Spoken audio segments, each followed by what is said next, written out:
And the winner of the Anthology of the Year is When Things Get Dark, edited by Ellen Datlow. Ellen, congratulations.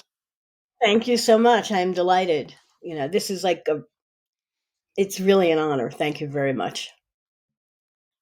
Well, I wanted to begin by talking about how this anthology came to be. Okay. Well, initially, I go to to ReaderCon every year, which is outside of Boston. It's in July, and they give the Shirley Jackson Award there.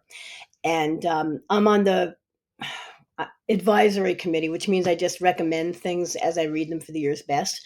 And because the Jacksons are given there, a lot of people talk about Jackson all the time. And I don't remember if someone brought it up or what, but someone might have said, why don't you do a Jackson inspired anthology? And I thought, well, that would be interesting, but I'd have to get the blessing of the family, and I don't want to deal with it. It's like, ugh, it's like it would be Yeah. horrible, I would think. So I basically forgot about it. And then only like 2 months later was WorldCon in, I think Glasgow, was it? A few years ago. And I was at a party with people from Titan, and George Sanderson and I were talking. We met for the first time, and it's something you actually shouldn't do, but it came up and it was all right. You're not supposed to pitch at parties. You really shouldn't pitch editors, but somehow we started talking about, oh, I'd love to do an anthology for you. I'd love to do a non-theme anthology. And it's like, oh yeah, that's a great idea, because that's what I always want to do, a non-theme anthology. Although it's rare that I get a chance to do them. And so he said, well, let me bring it back to people and I'll talk about it. And that was like in September. And at that time, I just think, oh, good, I can do. He's going to buy a non-theme anthology, and of course, that's not what happened. And over the course of discussion, well, we don't know if we want to do that. And out of the blue, he said, "What about a Shirley Jackson inspired anthology?" And I'm not exactly sure if there was some bicentennial or something. I mean, I don't know where they got that idea from. And at the time, I did not actually say that. Well, gee, I had thought of that 2 months ago, but forgot about it. So anyway, it turned out that they wanted to do it, and I said only if I can get the blessing of the estate. And a couple of at least one person, one of Shirley Jackson's children, what came to ReaderCon a few times, um, the daughter, and so I was able. I didn't get in contact with her, but I tried to find out, well, who actually represents the estate, and I was put in touch with one of the sons, and I can't remember. I think Barry, but I'm not. There are two, and I can't remember which one. And he was great. I mean, he said, "Oh, I mean," I said, "This is what I want to do. I would. These are the writers I would be interested in publishing. I don't know if I'll get them. How do you? Is that a? What do you think?" And he said, "That sounds like a great idea." So I felt, okay, I've got the blessing. I don't have to worry about them yelling at me, unless they hate the finished product, of course. So then I went back to Titan and said, yeah, I really would like to do that. And so that's really how it came about. And I tried to think of writers, mostly, I mean, I thought of writers who I thought already write in the Jackson tone or subject matter. And so some of those people I knew I wanted, like Liz Hand and Kelly Link and some other people. And other writers, I don't know how it came up. I kind of it would be a long shot, for some of them. And I just said, are you at all interested in, writing a story inspired by Jackson's work? I mean, I don't want no pastiches. I don't want Shirley Jackson to be a character. I just want, tonally and maybe thematically. And I got a bunch of really great stories. And interestingly, I don't remember who, one writer said, I don't really like Jackson. I said, okay. I mean, it really surprised me. I've never heard of anyone who said, I hate Shirley. I mean, she didn't say she hated her, but she Yeah. just had no interest in writing about Shirley. It's like, okay, that's really a shock, but all right. So that's basically how it came about. And, some of the stories are very Jackson-esque. I don't know if that's a correct expression. Um, and then some don't necessarily feel like it. I mean, I thought they most of them did, and once in a while, some critics said, "Well, that's not a Jackson story at all." It's like, well, tough luck. It's like, I'm sorry. Did you like the story? I mean, that's what happens in anthologies. I mean, you both. I mean, Michael, you've edited anthologies, haven't you? I mean, Yeah, once in a yeah, while, there's a ringer. The story you yeah, really like, it may not. I mean, if I can justify it fitting the theme, I will fit it in. If I really love a story, if I can justify it to myself and express that justification in public, then I'll take the story, you know, and hope that, yeah. and hope people won't care because it's a really good story. Right. Yeah. Yeah. And there is such an eclectic mix. And obviously, you've mentioned some that I guess people would almost expect, like Liz Hand and Kelly Link. But for me, one of the standouts, and I haven't seen this mentioned a lot in various reviews or press, but is actually Josh Malaman's Special Meal. And that story has just stayed with me and haunted me. And, I'm reluctant to tell people that I know math, but I don't think I better tell anyone. And just this idea of this dystopian world where if you Yeah, I know know. math, you're going to be taken away. It's just so trippy and Yeah. surreal. And I haven't spoken to Josh about it. I'm assuming that he might have taken some substances to have come up with this because it's just so far out there. But Maybe. I mean, I I thought it was really excellent, and it felt yeah, like a Jackson story. And the yeah, thing is, I mean, it's ironic. I don't know how you feel about math, but math has been my terror. I yeah, mean, I'm terrified of math. I hate math. I used to have nightmares about math and failing it, which I never did, but I didn't do great. Math has always been, I mean, I can do arithmetic and that's it. I mean, I can add really well, and sometimes even in my head, but not greatly. And multiplication, but division and subtraction, I'm okay. But anything beyond that, algebra, it's like I didn't yeah, take calculus. I took trigonometry. It's horrible. I hated them. I mean, they were like, "Are you fucking? Excuse me? Are you kidding me?" It's like, why do I have to do this? I'll never use it again. It's true. I've never used it again. But I'm terrified of math, and that really didn't. It didn't have any effect on me reading the story. Interestingly, I mean, yeah, looking back at it, but I think the story is very Jackson-esque. I mean, if anything, it's almost like the lottery for some yeah, weird way.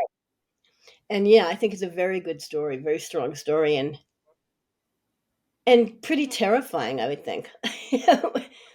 Yeah, to some people. yeah, yeah. Yeah. I think. I think the fact that the subject matter or the thing that you're not allowed to know is math definitely elevates it because there's so many ways that you can use math in your life. But I think really just the fact that it's something that's forbidden, you could have substituted math for something else and it would still be terrifying. Just being like, well, I know this, but I have to pretend that I don't know it. And I love Yeah. too Well, I mean, the mm, it's not even as simple as math. It's using yeah, numbers. yeah, It's like yeah, it's what exactly. I mean, it's what math represents in the story as Mm, far as you can't count. If you yeah, count, you could be taken away. It's like yeah, it's so many aspects of mathematics that are illegal in this world. yeah. Yeah, yeah, as you say, even acknowledging that you know a number, because of course early on it's Yeah. like, how old are you? You better not know It's like, that. You better not have an answer for right. that. That is a number. Yeah, I mean, it's like, oh, you can't use the letter A in anything you write or Yeah. say. Just something that's so integral to the human mind. Um, Mm, I mean, whatever a letter in any other country, I mean, A is not mm, the same as another, but not being able to use a specific letter yeah, in your speaking or in your, well, you can't even do it in speaking, but in writing, shall we say, it'd be yeah, slightly easier. yeah, I don't think you could yeah, avoid using a letter in. when you're actually talking. But yeah, I mean, it's a really terrifying story. I mean, yeah, I should ask. I never did ask Joshua, where did that come from? And are you afraid of math? Yeah, yeah. So, We've got him returning to the show in June, so I'll have to keep that one in the back pocket and be yes, like, right, definitely. we need to clear this Yeah, up. Yeah. But I mean, you said when yeah. you were setting out and you were commissioning these stories, you said, you didn't want pastiches, you didn't want Shirley Jackson as a character. So, did you actually write a load of kind of rules in terms of what you didn't want to see and then present that to the contributors? I don't think so. I mean, I'd have to go look back at my guidelines, but I mean, usually I'm pretty unless there's something I know I don't want. I mean, like when I did the Poe anthology, I knew I want in that particular instance, people were influenced by Poe's stories, and I wanted them and his novels and his even someone Glenn Hirschberg wrote a story about a nonfiction article he wrote as a journalist. And I told the writers there that you have to tell me what you're writing about because I don't want too many of this and too many of that. And Mm, like three people wrote House of Usher stories, but they were completely different. And I knew they would be because of voices. In Jackson, I did not I don't think there are not. I don't think that many people know all her work that they would say, "Oh yeah, I'm going to write." And also, her work's not well known enough to say, "Well, I'm going to write a lottery." Only maybe a couple of stories. I'm going to write a lottery type story. I'm going to write a story like An Ordinary Day with Peanuts. You know, in the case of that anthology, it's not as specific, and I didn't ask for that. I didn't want people to tell me what they were writing about. Um, but it was more. It's like I want try to capture her tone and here, I think there were not many strictures as far as well, just I don't want her as a character, and I mm, don't want you to slavishly imitate. I don't want you to imitate her. yeah, How there were a few stories that felt closer to her work than others, and by people who you'd be shocked. How I was surprised wrote like Richard Kadri's story. He's not mm, known for his kind of subtle domestic weird stuff. yeah, And that's and he wrote this weird story that was very Jackson-esque, so yeah, I mean, it was a surprise. I mean, it's always, is this gonna work? And is this writer gonna be able to pull it off?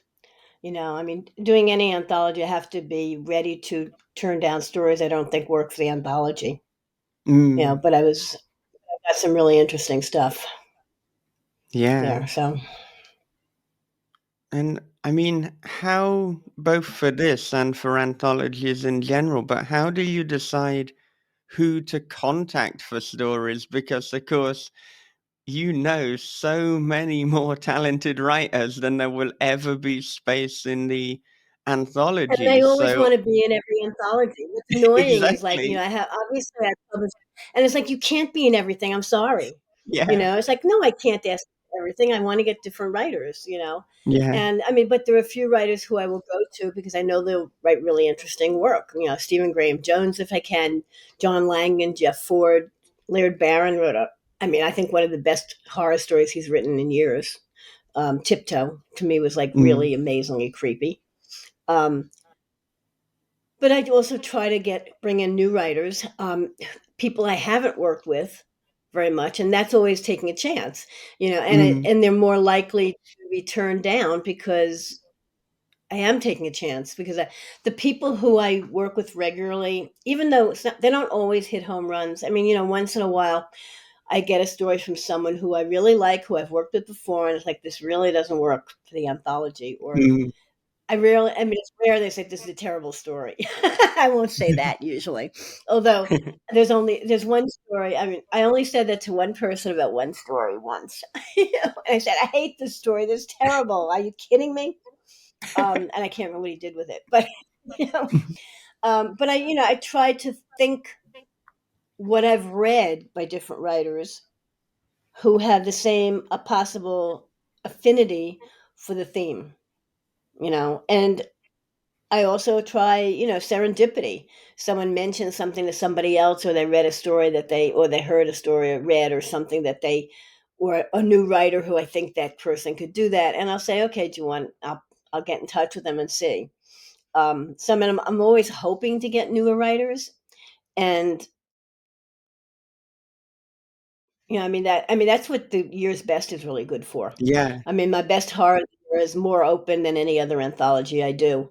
And every year I kind of do a stat thing about, well, let's see, there are 6 women and 8 men or whatever, and then there are these people from these countries, and I also Mm, say these people have never published before. There are like 8 people here, 8 people who I've never published before and maybe never even heard of before. Usually I may have heard their names, but once in a while, no. And that's the real joy. It's kind of the discovering of someone who's out there who you weren't aware of. And from that, I may ask someone to write a story, an original story for me. But again, I mean, that's it. You're taking a chance. And if I'm doing a theme anthology, how many themed stories do I want to see that don't work and will be around floating around the ether then, right. which is partly why I don't do open calls, and also partly I don't have the time to read hundreds of manuscripts in addition to what I read for the year's best. Yeah. So Yeah. yeah, I No, mean, it's there is. kind of working out who do I think could write this story. And then Mm, once in a while, I mean, like Delia Sherman wrote a Poe story. I never thought she would be interested. The thing was called The Red Piano, and it was like, we were friendly, so somehow it came up, and she said, "I could do a post." I said, "You can?" It's like, Really? You're interested in a Poe story?" Because she mostly writes fantasy, and not very often dark fantasy, but she wrote a horror story. And I'm sure she said, "I don't write horror." It's like, "Yes, you did. You wrote a horror story for me. Do you remember?" yeah. So once in a while Yeah. you get something that's totally unexpected from someone who you wouldn't expect it from. And like in this Mm, case, the Richard Cadby story and When Things Get Dark. And I got a very mm. short story from John Langan, which is extremely unusual because his stuff is usually late and usually long, as they say.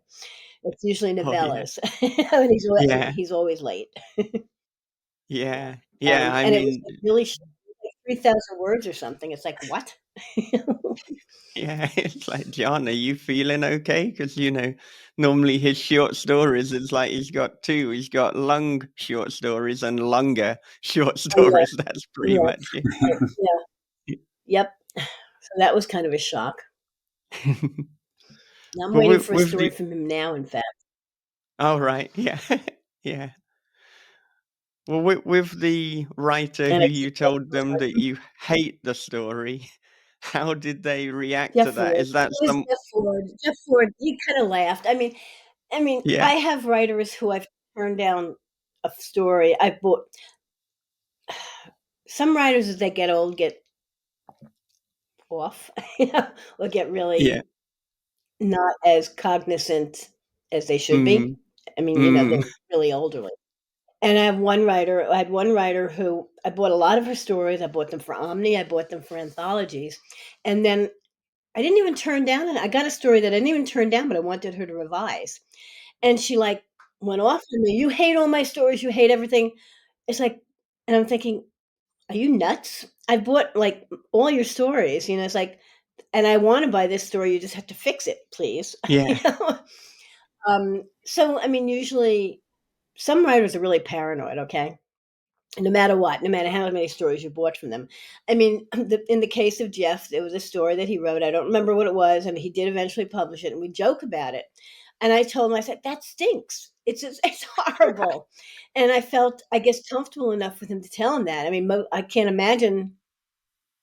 I can't imagine telling that to anyone else except Jeff because because I know he would. I don't think he would take it badly. And yeah, most of his stories I love. So, but I would never say that to most writers, even the ones I publish regularly, because I know they're paranoid, and then and they'll be really depressed and they'll get really angry and bitter, and so and also it's cruel. I mean, with Jeff, I knew that he knew that I love most of his work. So, but ordinarily I wouldn't be. To me, it's rude to say this story stinks, except for yeah, Jeff. I mean, I don't think Yeah. I would say anybody else. No, I think you have to have like a Jeff pretty watches this, we can special. talk about if Jeff watches Yeah. this, we can talk about it. What was that? Sorry.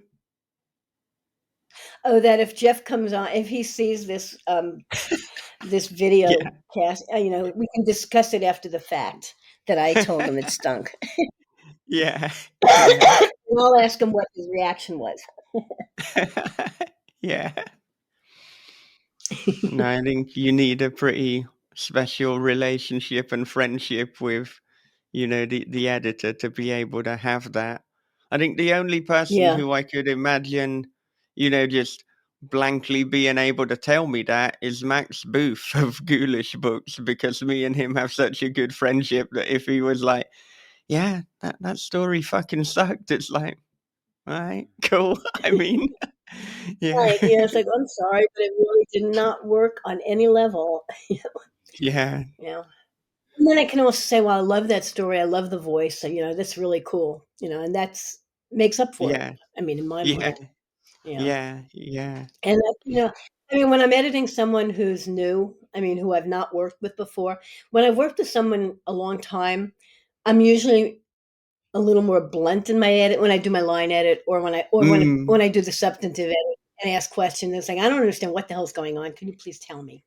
And I can yeah, say that to someone newer, but I have to be more polite about it, you know? yeah. But I with gentle. Um, and I was just talking to Liza, who's visiting me, Liza from, Locust, that knew sometime at least once it's happened, a new writer, I said, I asked a bunch of questions and they answered the questions. I said, "Yeah, but you're supposed to fix it." It's like yeah, the questions are yeah, just not like, okay, now will you put that in the manuscript, please? I mean, they didn't yeah. understand that I'm just not asking questions for my own health. It's like because it means that something is not working in this Mm, paragraph, and I that was the first time I think or maybe the only time I came across that I assumed the writer would understand. If I'm asking these questions, it means that I want something done about them, yeah, or tell yeah, me, okay, don't just say yes. That's what it means. It's like, well, it's not on the page, please. Can you fix it? You know? yeah, So, I mean, editing, it's an ongoing thing that I learn all the time. I mean, I've been doing it a long time. I love doing it. I love working with the authors, and some writers are harder to work with than others, and some are deliberately harder to work with. I think. I mean, friends. I remember when I worked with Ed Bryant, he would like challenge me. Why do you think? Why don't you like that? Why doesn't that work? I mean, he was like, "What's wrong with it?" I was like, "Oh God, I just have to actually articulate why it doesn't work a little more mm, than I had." This is like 40 years ago, 35 years ago. It's like, okay, why doesn't it work? It's like, and I have to figure out how do I express what's wrong with this sentence. And I've had arguments. I had an argument with John Langan about something, and he was definitely wrong. He said he did. I mean, I don't even remember what it was. It was a story, and there was a line in it. I said, I don't understand this line. I don't understand what this means. He said, I don't understand what's your problem. I mean, it's obvious. I said, no, it is not obvious. It's like if I don't understand what the hell's going on, you have to tell me what does this sentence mean? Are you missing a word? And I don't remember what happened. I assume I got him to fix it, whatever it was. And then there yeah, are things that are more minor that you'll say that you'll have a discussion about. I said, okay, let's revisit this. If the copy editor catches this or looks at it or questions it, we can go back to this. And unless you have a really good copy editor, they're not gonna. mm, I mean, at Tor.com, I have a very good copy editor who I adore, who's wonderful. She's very picky, but she's also extremely good. She mm, catches things that the author and that I miss, and I'm very grateful for that. But I think mm, a lot of editors for anthologies, they may not be as perfectionist, shall we say. yeah, They don't ask enough questions. They don't catch enough things that I wish they would catch that I mm, missed. yeah, yeah. Um, Well, how do you think that Shirley Jackson is influencing us today, both in literature and indeed in terms of the wider culture and life? Gee, I that's hard. It's like I've been on a couple of panels with with her children, and with there was an Irish panel. There's an expert in Ireland. I don't remember, it was Dublin University, that we had a kind of a symposium panel about that, and I always let the other people answer that. I don't know. I mean, I think that a lot of her sensibility was embraced by modern, but contemporary quiet horror writers. I mean, she was never, well, I was going to say she was never going to hit you over the head, but with the lottery, it's pretty obvious. It's pretty, to me, it's like it's not very subtle. It's like, um, but I think a lot of her sensibility and her domestic stories, I mean, also her nonfiction, which was about her family, I think that permeated the society. And because a lot of things have been picked up in the last 5 years or so from movies and TV series, her work is being revisited. Um, Mm. I mean, I don't know if it's not, it's hard because it's not like Lovecraft where he created worlds and created mythos, which is like everyone takes part, which has really permeated the whole society for various reasons. I mean, her stuff is much more subtle than that, and she doesn't create worlds. She's reflecting the world of the 50s and 60s in some of her literature, in her short stories, and reflecting her own life as the wife of an academic who is kind of a, well, I was going to say something that I shouldn't if the kids listen, who's not, who has mixed reviews as as a husband. Let's put it that way. Mm. Yeah. Yeah. um, you know, and so I think the power dynamic of male and female and husband and family and the mother taking care of the family. I mean, I guess I'm thinking more of her nonfiction, her like raising demons and stuff, which are all Mm. based on her own life, but are also the opposite end of what Emma Bombach. I mean, I don't know, you probably don't even know who she was. Um, who was like saying how happy everything is, and everything is funny in the house, in with the housewife and the family and domesticity. And I think Jackson showed more of the dark side of what it is, of what happens if a Mm. woman is not allowed to blossom and be who she should be, but should be able to be. So has that influenced people in the real world? I doubt it. I don't know. Um, I really honestly don't know more than what I've just blathered about. What do you think? I'm gonna turn it on you. What do you think? Both of you, or either of you. I was going to say, to me, that's a brilliant contrast between, say Irma Bonbeck and Shirley Jackson, where you have these two visions of what domestic life is, Yeah. from Were the they from the writing around the viewpoint of a same woman. time? Was Bomback writing around the same time or later? Do you She, know? I think, believe she was later. Do you know who she is, Michael? Do you know, ever heard of her? I don't know who she is. I feel woefully ignorant, so I need to Yes. remedy that. I'm sorry. Well, no, I mean, she's a comedic writer um, about domestic situations, but I don't Mm. remember. I mean, I don't even know if I read her stories, but I just always got the feeling they were pretty lighthearted and no Right. dark side. Yeah. I think if there And was I'm anything dark, she would twist it to make it funny. right, Uh, and I'm not even sure that she wrote fiction. It might have all been nonfiction, maybe. I'm not even sure. So it's actually, it never even occurred to me, but it's kind of an interesting contrast to these two women writers writing about their domestic situations. One feeling constrained by the family, um, which was Shirley, and who I mean, Bomback's work is not going to be remembered in the same way. I mean, Jackson's work has permeated society or has influenced writers. Bomback, I mean, yes, there are people who write about funny things about family, but nothing like, it's not. I don't think she influenced anybody.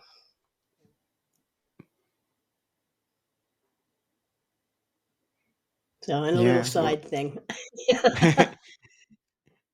Yeah. Well, I have to go away and read some Bomback, and then I can contribute to this discussion further Yeah. at a Mm, later date. But yeah. Well, I had years ago when I was first got into book publishing. I was in book publishing before I got into magazines, and mm, I had a boss, Carol Rinsler, and she wrote a book. Nobody said you had to wash the floors. I can't remember the exact title, but something like that. And she wrote, funnily, about being a working mother and mm, dealing with this stuff. And it was a little more sharp than Arma Bomback. Nobody ever said you had to. I have to look it up. I can't remember what the the last part right. was. Yeah, but it was yeah, she wrote in that vein. It wasn't, I mean, it did well, but not as well as Irma Bomback's books did. Mm, mm. Well, I'm wondering, as we're talking about the anthology of the year, what do you think makes a good anthology, and what makes a good anthologist? Well, the stories that make up the anthology are what make it successful as far as quality, Mm, successful as far as commerciality is like in the, you never know. I mean, I mm, edited Final Cuts, which I thought was a really good movie anthology, all originals, and it came out right around when COVID hit, and it didn't do well. I mean, it did terribly, mm. and it was for a big publisher. I think it was for it was for oh god, the imprint of Blumhouse, imprint Anchor. It was a trade Oh, paperback. It's yeah. got a great cover, Mm, and it sold like mm, crap, you know. mm. And it has really good stories in it. Why did it fail? Who knows? I mean, it could have been that it was COVID right then, but I don't think the quality is any lesser than any other anthology I've done. I do think it's the variety of stories, the variety of voices. I think it helps if you have all the stories have the same tone. You're gonna not. It's gonna be boring. So I think it's important to get together enough writers with different voices to make an equality anthology, to make people want to keep reading or read however they read. It's like I will say, yeah, I can put in a particular order. It doesn't mean people read in that order. As Yeah, far as what makes a good anthologist, hopefully reaching out to the writers whose work you really love. And you have to love the story. I mean, if I'm doing an anthology, I have to love the theme. And as I said, I love to do non-theme anthologies, but they're very hard to sell. I've only done like two or three in my life, aside from a best of the year. mm, And so it's if I will only do an anthology, a thematic anthology about a theme that I can stand to live with for like 2 years or more, because that's how long it's going to take to put the book together. If I'm bored with the theme, everyone else is going to be bored with the theme. So that's important for me to do. I mean, I've been people have said, "Hey, would you want to do this?" It's like, no, it just doesn't sound that interesting to me. And then there are ideas that I've had that I can't sell for years, and eventually maybe it'll sell. Um, but I think, oh, and you have to learn to say no. You have to reject things if you're going to be a good editor of any kind, whether an anthologist or just a magazine editor or any kind or a book editor. You have to be able to say no and say no to friends, even though you may love them as friends and you may love a lot of their writing, but you have to not take things that don't work. And it's really mm. hard to do that with some people, some writers. Obviously, I can say no to Jeff, but it's hard. It's hard to turn down your friends and new anthologists. I see a lot of anthologies, especially this year or last year for 2022. I still have a pile here I have to go through on my to my Mm, left, and I don't know who the writers are, but they read to me like the person who was the editor just took anything that came in, and they didn't have any discernment. They didn't say no to anything. They just said sure, sure, sure. And then as any editor, you have to be an editor. I mean, I think you need to actually work with the stories and work with the writers, because my job is to make the writer to get the story the way the writer actually wants it to be. The I consider myself kind of the ideal reader. It's like, okay, this is an interesting story that has some good things in it, but it has problems. And as an editor, I ask a lot of questions. In fact, I mean, this is Liza, who's never stayed with me before.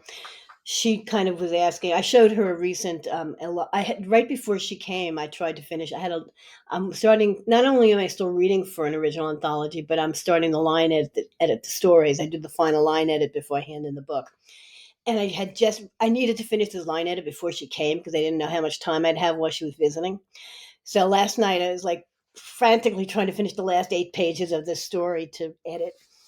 And she came and I said, and somehow we started talking about editing. And I said, here, you can see my edit of the 4 pages of line edits I gave this writer. And so you ask a lot of questions. I said, yeah, actually, yes, that's what I do. It's like, I'm not going to rewrite someone's work, but I will ask them, well, what do you mean here? What's going on here? And sometimes I want them to tell me sometimes with place, I read visually, and if I can't see where something's taking place, I can't figure out what's going on. That's part of the problem. I'll say, Mm, explain to me where everything is in this room or this restaurant or in this compound. I don't get it. And sometimes you don't necessarily have to put everything on the page, but you have to put enough on the page so that the reader understands what's going on. mm, Um, that's part of an important part of my job in editing something. yeah. But I'll only edit things that I am committed to buying. I once, when I was unemployed, took a job editing some magazine stories from some online magazine, and I realized I would never have bought these stories, and so it was hard for me to be invested in them. I just Mm, didn't care, and I didn't stories were that interesting. And without having acquired them myself, it's like it was very hard for me to work on them. And I would mm, never do that again. I said, well, I'm not going to edit anything I haven't bought. yeah. You know, because Well, what? I mean, Oh, I was offered a lot of money from one. I don't even remember what it was. Years. This is a different situation where it might have been a prize or something that someone asked me to edit these stories but they had bought them already, and it's mm, like, I don't want to do this. And they said, oh, please, please, please. It's like I said, no, no, no. And I said, there's nothing to be done. It is what it is. You bought this story. That can't be fixed. I said, but here's an editor, here's a freelance editor who will do that, will work with you. And they mm, used that person, and that was fine. It's like, no, it's like, I would never have bought this story. I would buy something different. There's nothing to be done with it. Yeah, I can do a minor line edit, but it's like, as I said, you can't make a mediocre story a great story. You can make it mm, less mediocre, I guess. yeah, I mean, yeah, totally rewrite it, but that's not my job. I don't yeah, rewrite stories. I get the yeah. writer to revise them. There has to be a Mm, spark there to begin with. mm, Or I don't want to work with it. With this, yeah, yeah. I forget the question. Did you ask me a question? You know? Oh, I'm sure I did. In fact, no. I asked you about what makes a good anthology, and then you were Oh, answering the part about a good right, right, right. anthologist. Yeah, yeah, Yeah. Oh, okay, got it. Now I yeah, remember. Yeah. yeah, yeah. But with the Sahara, we ask a question and then we just go down a completely different rabbit hole half of Right. the Well, time. that's So fine. That's perfect. yeah, That's okay. yeah, Yeah. yeah. So often, if someone's like, "Did you ask a question?" It's like, "Oh, I'm sure at some point I did. I'm sure You it must happened." have. Yeah. Yeah. Well, what is it that you're working on at the moment? Well, I'm still working on my year's best number 15, which is killing me. I'm just swamped. And I have Right. to start. I chose 3 stories for it so far, but I have to like start rereading things and still read. As I said, I have a bunch of stuff to read. I'm Mm. working on, since I'm almost done, I don't mind talking about it since I'm waiting for 2 stories and I have to hand it in. Actually, it's due in a week, but I think I'm going to try to get another 2 weeks from my editor. It's called Christmas and Other Horrors. So it's solstice horror stories. Oh, Solstice from not only Western but different places. And not just mm, American, not just Christmas. I mean, I've tried.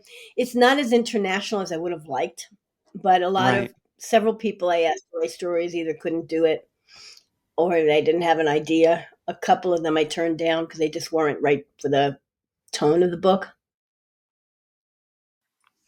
But that's what I'm working on right now. And yeah, it'll be coming out. Actually, it should be coming out in October from Titan. I was worried, and I have a cover. The cover's great.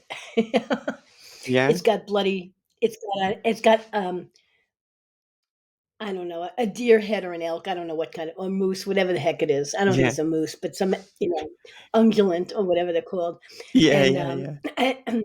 and things and creatures like Krampus and little things hanging off Mm, their antlers. And I said, you got to put blood spatter there too. So they put blood spatter and that made it, yeah, So, I mean, it's very simple. It's clean design. I mean, it's white background and the red, and I made them splatter some blood and that was good. Um, and I think it's coming out in October. So yeah, and I was worried. I was actually worried that my editor and the publisher would freak out when I told them the title I wanted to use, because right, I guess some people could be offended by it. But my editor thought it was right. great, which is very happy to hear that. I mean, it's obviously it's kind of not a pun, but more meanings than one, shall we say? Yeah, yeah. No, Depends I'm on how you looking view for. Christmas. Yeah, yeah. I'm looking So yeah. forward to it already, and I mean, some people might think, wow, putting out a Christmas anthology in October is, you know, premature. But for me, I think, well, good, because so many, they come out maybe the week before Christmas, and it's like, what? Now Right. I've got a Yeah. week to read it. you know, Well, it hopefully Yeah. was it out doesn't in. flip. I mean, I hope the date doesn't. And then also, I mean, it gives a boost the whole season.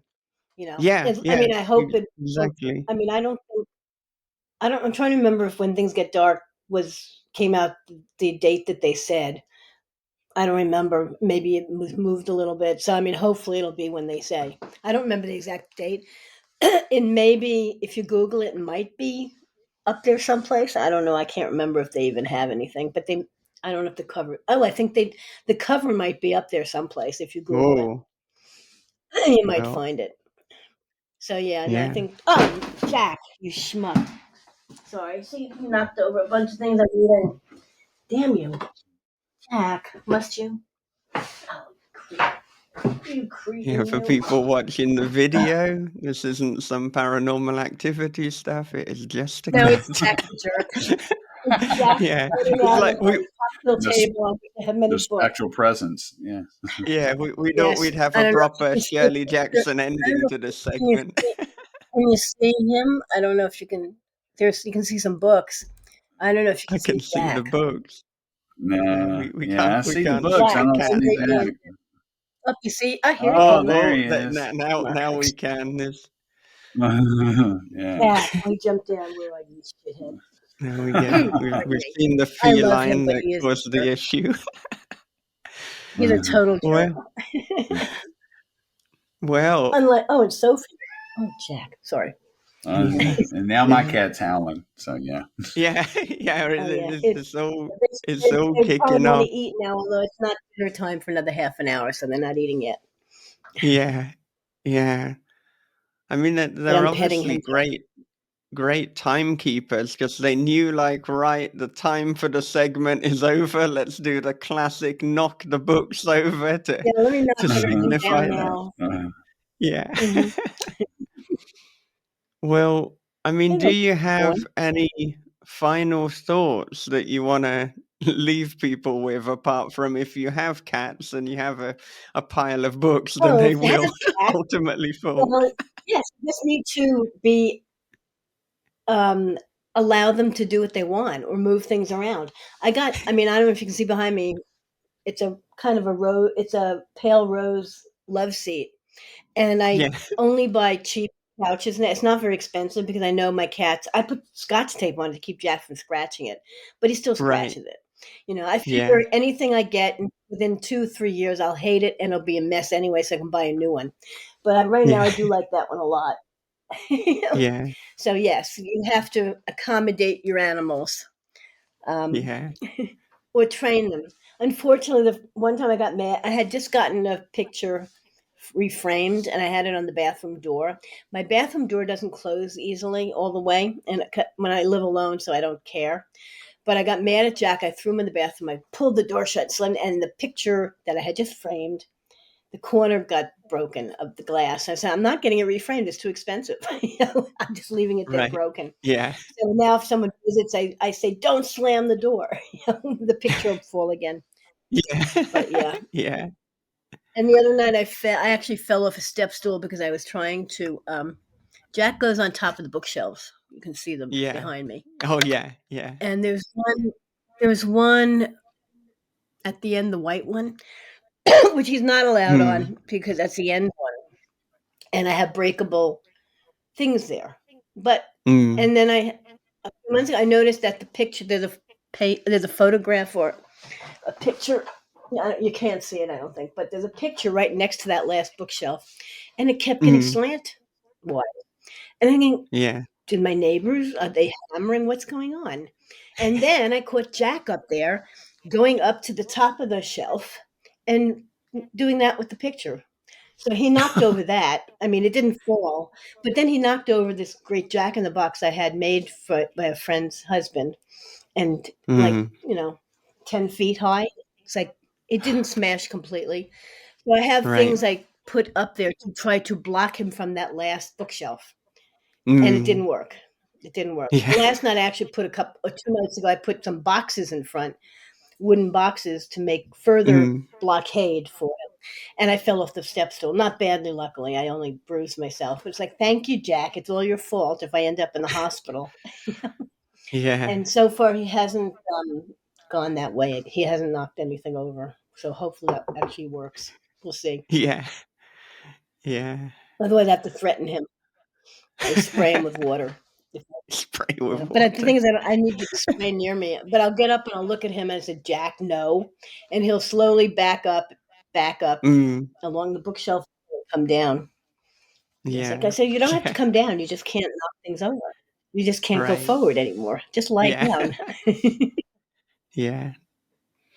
I'm petting him now. He's Oh, purring, mm. which doesn't mean Mm. he won't bite, which is why he's a jerk. Yeah. Yeah. Well, Yes, Jack. thank Yes, you for spending so much time chatting with us, and you're very welcome. It was my congratulations. pleasure. Yeah, congratulations again Thank you. I'm so on winning. pleased. Mm. So, When Things Get Dark, edited by Ellen Datlow, the anthology of the year. If you And haven't read it I'm yet, so now happy. is the perfect time. Yeah, and I believe it's in paperback now. It's trade paperback too, in addition to hardcover. Yeah. So, and an So, ebook, I believe. So, yeah. thank you, Michael. Thank you, Bob. It's been great. Yeah. Of course.